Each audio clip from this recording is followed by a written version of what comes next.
Hey folks, two objectives I'm hoping to achieve with this video. One is to clear up a bit of the misconceptions around project-based learning, and that's to, number two, empower you to be able to start project-based learning. And I want to share a story first before we get into the learning. And that's a story where most people start their journeys of project-based learning. Just talking to a teacher the other week, and the teacher comes to me, he's a bit frustrated, and he says, "Look, Kyle, I gave these kids a very, very meaningful project. I asked them to take on the issue of global warming. You know, what could be more relevant? It's real. We've all heard about it. There's plenty of things in the news.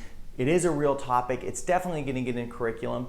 And he tells me, look, I left it open-ended for students. They could have done whatever they want to help address this issue. They could have designed some kind of model or a prototype or given a presentation or made a video or done a poster. And I said, okay, well, share, what did most of them do? And he says, well, most of them just created presentations, these short presentations, maybe 10, 15 slides, using other people's work, and posters on what global warming is and potentially what we could do about it. And I probed and said, okay, well, what was the problem with that? Well, I think you know what I'm getting at. The problem is kids creating posters, kids creating presentations, it's not them engaging in real deep work. It's just really touching the surface of things, and it's doing school as we've always done them. And I probed a little deeper, and I said, well, tell me about how you guided the process. And it didn't surprise me that throughout the process of them addressing global warming, there weren't milestones in place. There weren't opportunities for students to get feedback and revision on the work that we're doing, to go deeper and learn a little bit more about content, and have other opportunities to hear and maybe speak with some experts on the particular topic or look at it in their community. And so by the end, when it came to their final presentation, they hadn't gone through all of those necessary stages that projects go through to ensure that by the end, there's a real deep learning and a deep product as a result. And so, of course, kids are going to be a bit apathetic. Of course, kids are going to struggle because we haven't provided them the tools to get there. Now, I'm going to give you an example of how, if I were running this project, or how he is going to run this project, again, a much wiser project-based learning facilitator. But before I show you that, it would really be helpful if you could like this video and write something in the comments or share this with someone who you think might benefit. I'd really appreciate that. The more likes that this video gets, the more chances it gets in the hands of people who really need it, and to guide really meaningful experiences with students. So thanks so much for liking the video, and I will now share with you a better way to approach this problem. Hey everyone, thanks so much for liking the video so it can get into more people's hands. All right, so one of the things you probably already noticed is that the size of the circle got a lot smaller. So whereas we wanted to start by looking at the huge global issue of global warming, we're now shrinking it down to a smaller, more manageable size. This will help you feel successful in your first project experience. And I'm shrinking that down to either the school or the community.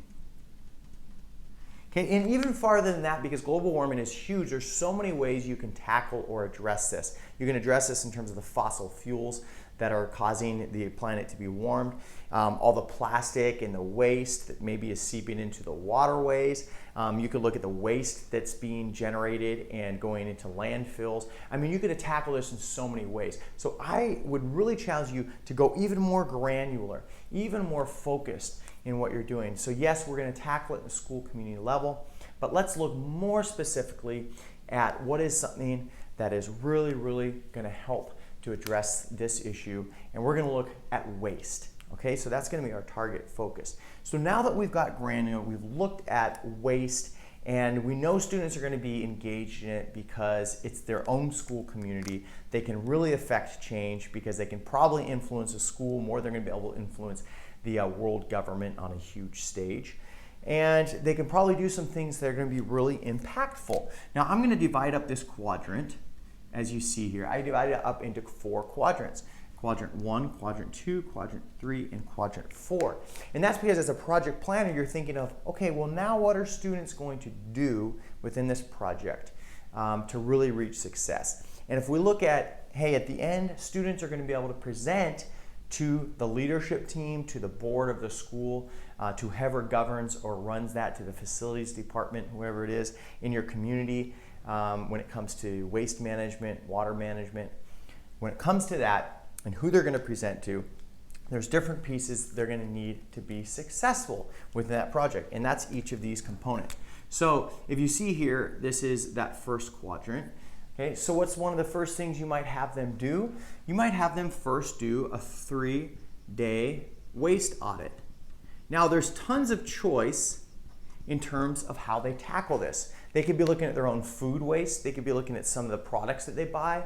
They could look at how they're transporting themselves to school and the amount of fossil fuel that's being burned from that. But really what they're first going to do before they start coming up with solutions is they're just going to do an audit to see really how much waste is being produced. And of course you're going to guide them a little bit with that. And once they do that 3-day waste audit, well, that's going to turn into some graphs and some different figures that they're going to create. And that's going to inform what they're going to do next. So that's the first piece of the pie. And if you're looking down at your timeline of your project, then you're saying, okay, this first big milestone that they're going to reach is they're going to do that waste audit. Now that's going to inform what they do next. So let's go over here to quadrant number 2. Quadrant number 2, okay, this is quadrant number 2. Now that they've done that waste audit, now they might be looking at, okay, how can I do this 7-day no waste challenge?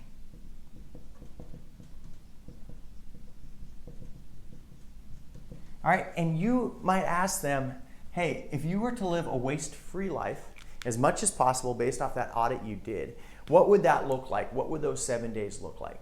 They plan out what those 7 days would look like. They try to live that waste-free life, right? They're mapping out, maybe charting out what they're doing in each of those days. They're videotaping that potentially, but they're documenting that process. And then stage 2 here, they've done, here's stage 2, 1 and 2. They've done the 7-day no waste challenge. Great. From that now, they've got a lot of videos, they got a lot of documentation, and step number 3 is maybe they need to put that together in some kind of infographic. Okay, so now they're turning this into some kind of infographic. Now there's a lot of choices in how they do that infographic. So you've all seen infographics. They're ranging from being very complex with lots of visuals to being quite simple. But you might give them some guidance into what that infographic might look like. So they're creating an infographic, they're hitting these milestones together. Now when it comes to step 4, this is where it really gets wide open in terms of how they present. Step 4 is, okay, now we're going to be presenting, so here let me draw that here. Now this is the presentation to the board. So I'll just say school board. All right, so now they're going to present to the school board. They've got some data that they found. They've got some examples of how they might live that waste-free life. And they've got some infographics, and that's all going into this presentation. Now, think of how ready students will be at this point. Not only have they studied the problem, they've seen how they can affect and address that problem. They've got a lot of facts and figures and data. It's gone deep, it's been rigorous, and they're going to feel successful. And when they stand up with their suits and ties and they share what they've gathered with that board, the board of the school is going to be very hard pressed not to make some changes. And the final piece is, now that you've envisioned this, you're thinking, okay, what is the big question? What's the big understanding that I want students to reach because of this? Because that question is what's really going to drive this project forward. And that question is, how can living waste-free help me inform my school and how to lower its carbon footprint? How can living waste-free help inform our school how to lower its carbon footprint? There you go. You've got your starts for a really, really great project. I hope that's been informative for you. I hope you've learned how you can take something that's gigantic and huge and overwhelming, made it manageable into bite-sized pieces, and that you're confident to get started with project-based learning. Hope you liked the video. Let me know what you think of it in the comment section.